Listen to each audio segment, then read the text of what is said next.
Personal নাকি personnel, নিচের দুটো বানানের মধ্যে কোনটা সঠিক, কিংবা কোনটার অর্থ কী? সো গাইস, চিন্তার কিছু নেই, আজকে আমরা সেটা ক্লিয়ার করে নিব।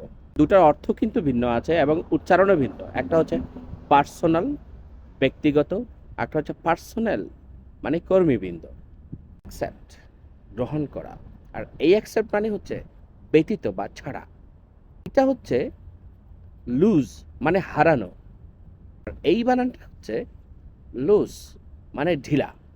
অ্যাডভাইস উপদেশ দেওয়া, যেটা ভার্ব, আর এটা হচ্ছে অ্যাডভাইস মানে উপদেশ। এফেক্ট মানে প্রভাব ফেলা, আর এটা হলো ইফেক্ট মানে প্রভাব। কোয়াইট মানে সবগুলো, কোয়াইট মানে শান্ত। সো গাইস, আশা করি বুঝতে পেরেছেন। সামনে আরও নতুন নতুন ভিডিও নিয়ে আসছি। আমার ভিডিওটা যদি ভালো লেগে থাকে, লাইক, কমেন্ট এবং শেয়ার করে আমার সাথে থাকবেন।